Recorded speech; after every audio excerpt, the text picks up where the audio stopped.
Are you feeling that intense pressure to get your name on a publication? Well, if you're an early career researcher, you've come to the right place.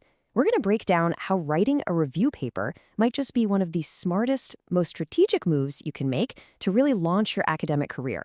Let's dive right in. So, this is the big one, isn't it? You're constantly hearing publish or perish. But, as someone just starting out, you might not have a ton of original data or access to a fully equipped lab. It feels like a total catch-22. But I promise you, there is a powerful way to break that cycle. All right, here's our game plan. We'll kick things off with that dilemma we just talked about. Then, we'll get crystal clear on what a review paper actually is. I'll walk you through how to write one, step by step, and then show you how modern AI tools can make your life so much easier. We'll cover the final, crucial checks, and wrap up with why this is such a powerful first step for your career. Okay, let's just be real for a second and talk about that pressure. In the world of academia, publications are basically currency. And trying to earn that currency early in your career can feel, well, overwhelming. But it is so worth it. Because look, the rewards are huge. Having publications early on makes your grad school or postdoc applications jump to the top of the pile. It proves you've got the chops, the research, analysis, and writing skills every lab head is looking for. And that, in turn, seriously boosts your shot at getting those competitive grants and fellowships. So this isn't just about adding a line to your resume. It's about opening doors you didn't even know were there. So how in the world do you get all those amazing benefits if you don't have your own original data? Well, this brings us to the star of the show today, the review paper. I want you to think of it as your secret weapon, your strategic entry point into the world of academic publishing. So what is it exactly? In the simplest terms, a review paper is a masterclass in consolidating knowledge.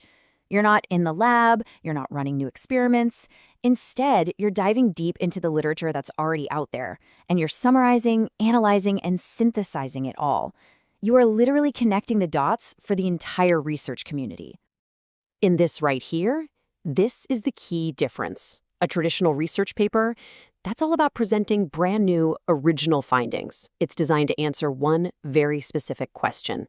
A review paper, on the other hand, pulls together what we already know to give a big picture overview of a field. And what's the magic phrase for you? No new data required. And don't for a second think this is some kind of lesser option. No way. Review papers are incredibly powerful. They often get way more attention and more citations than original research articles. Why? It's simple. You're saving other researchers hundreds of hours of work by curating all the essential information for them. In the process, you establish yourself as an expert on the topic. And honestly, your own understanding of the subject will go through the roof. Now, there's a question I hear all the time. Okay, this sounds amazing, but am I really qualified to do this? I'm just starting out. It's a totally fair question, and I think the answer is going to surprise you. Yep, that's it. Anyone.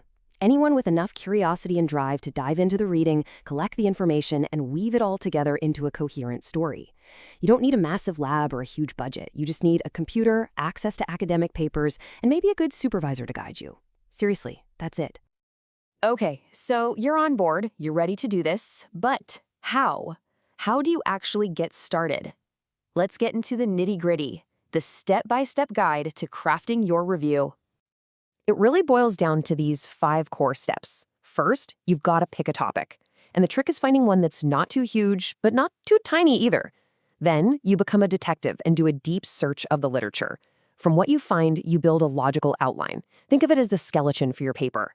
Then comes the writing part. And finally, and this is so important, you meticulously cite every single source. And the structure itself? It's pretty standard, nothing to be scared of. You have your introduction, which just sets the stage. The body is the main event, where you discuss all the themes and findings you've gathered.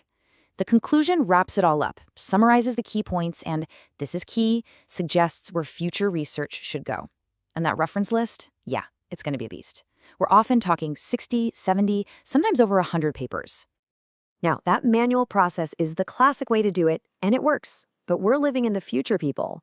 So let's talk about how you can supercharge this whole process with your new best friend, AI. Think of it as your modern research assistant. You know that feeling of just staring at a blank page, not knowing what to write about? AI can help you crush that.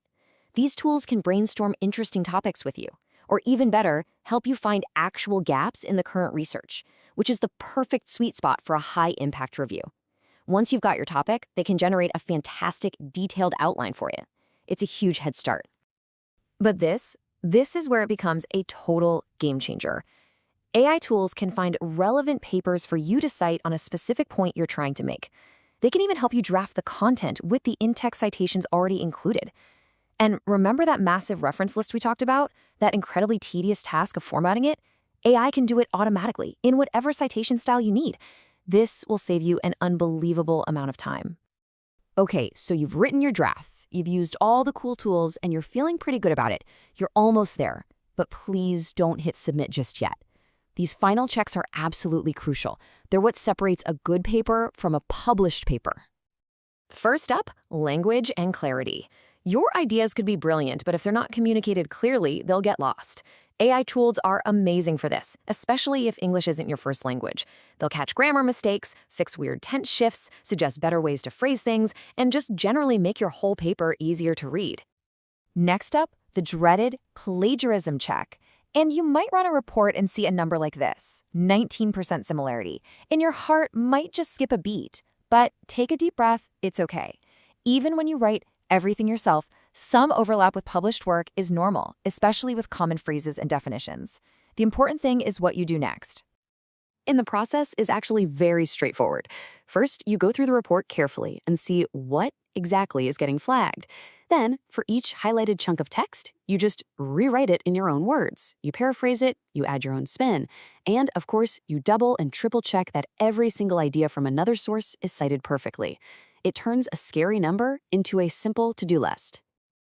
By following all these steps, you've done something really profound.